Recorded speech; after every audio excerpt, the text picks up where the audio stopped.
Before we begin, understand something.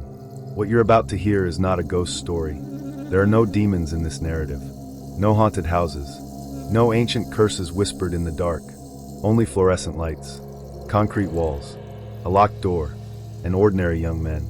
In 1971, inside the basement of a prestigious university, a prison was built. Not as punishment, not as satire, but as an experiment. What followed did not require weapons. It did not require psychopaths. It required a uniform, a pair of mirrored sunglasses, and permission. This is not a story about monsters. It is a story about how easily they are made. Tonight, we are not examining fiction. We are examining what happens when identity is stripped, power is handed out without consequence, and morality is tested under pressure. Look closely, because the most disturbing part of this story is not what they did. It's how quickly it felt normal. In August 1971, in the basement of Stanford University's psychology building, a prison was built. Not a metaphor. Real bars, real cells, real uniforms, surveillance cameras, a solitary confinement closet barely large enough to stand in. It was called the Stanford Prison Experiment, led by psychologist Philip Zimbardo. The objective sounded clinical: to study the psychological effects of perceived power in a simulated prison environment. The participants were not criminals. They were college students. 75 young men answered a newspaper ad offering $15 a day to take part in a prison study. After psychological screening, 24 were selected. They were considered emotionally stable, physically healthy, and normal. They were randomly assigned roles. Half would be guards, half would be prisoners. That random assignment is what makes this experiment disturbing. There was no personality sorting, no hidden violent tendencies identified beforehand. A coin flip decided who would control and who would submit. The prisoners were arrested at their homes without warning. Real police officers handcuffed them, read them their rights, placed them in patrol cars, and processed them at an actual police station before transferring them to the mock prison. This was not symbolic. It was designed to feel real. At the basement facility, the prisoners were stripped naked, deloused, and given smocks with identification numbers printed on the chest. No underwear, rubber sandals, a chain locked around one ankle to remind them of their captivity. Their names were taken away. They were no longer individuals. They were numbers. The guards were given khaki uniforms, mirrored sunglasses that concealed their eyes, and wooden batons. They worked in shifts. They were instructed to maintain order, but they were not given specific limits beyond no physical violence. No training in ethics. No oversight committee walking the halls. Just power. The first hours were tense but controlled. By the second day, everything changed. The prisoners staged a rebellion. They barricaded themselves inside their cells, blocking doors with beds. They ripped off their identification numbers. They shouted at the guards. The guards reacted with escalation. They sprayed fire extinguishers directly into the cells to break up resistance. They forced prisoners to strip naked. They removed bedding. They placed perceived leaders into solitary confinement, a dark closet roughly the size of a small cabinet. They created a system of psychological punishment. Sleep deprivation became a tool. Prisoners were woken in the middle of the night for counts that lasted hours. They were forced to repeat their numbers again and again until voices cracked. Push-ups were ordered as punishment. Guards would place their boots on prisoners' backs while they struggled to hold position. Toilet privileges were restricted. In one case, prisoners were forced to clean toilets with their bare hands. Humiliation was not an accident. It became routine. Some guards grew creative. They made prisoners simulate degrading acts. They forced them to chant insults at one another. They divided them into good and bad prisoners to break solidarity. They rewarded compliance and punished dissent. Within 36 hours, one prisoner, identified as prisoner 8612, began screaming uncontrollably.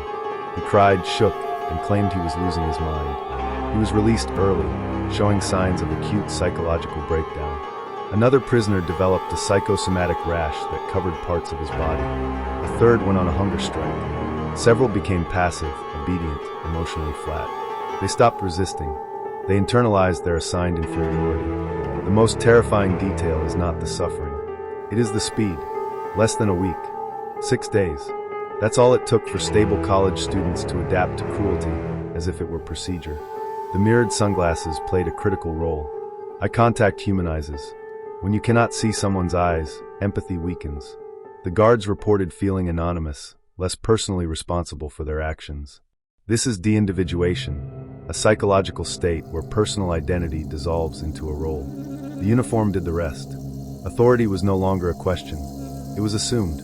Even more disturbing, many guards later stated they were surprised at how easily the role consumed them. They began thinking in terms of control and dominance. They justified actions as necessary for maintaining order. The prisoners, meanwhile, began referring to themselves by their numbers outside formal counts. The role seeped into identity. Zimbardo himself became entangled in the system. Acting as prison superintendent, he focused on operational concerns rather than ethical ones. When a visiting psychologist, Christina Maslach, witnessed the conditions and reacted with visible horror, she confronted him. She asked how he could allow this to continue. That confrontation ended the experiment. It was terminated after 6 days instead of the planned 14. The official interpretation was stark. Situational forces can overpower individual morality. Under certain structures, ordinary people can engage in abusive behavior not because they are inherently sadistic, but because the system legitimizes dominance. However, the experiment has faced significant criticism over the decades. Some archival recordings suggest that guards were told to create feelings of frustration and powerlessness among prisoners, potentially influencing behavior. Critics argue the study lacked scientific rigor and control. Some participants later claimed they exaggerated their behavior, believing it was expected. Even so, the footage and first-hand accounts remain difficult to dismiss. The emotional breakdowns were real. The stress was real. The power shift was real. And outside the laboratory, history echoes similar patterns. From military prisons to authoritarian regimes, structures that remove accountability and encourage dehumanization often produce comparable outcomes. The Stanford Prison Experiment did not invent cruelty.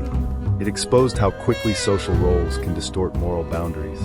When identity is replaced with a number, when power is masked behind uniform and glasses, when oversight fades and authority is normalized, the distance between ordinary and abusive narrows. The most unsettling truth is not that some people are monsters. It is that under the right conditions, many people adapt.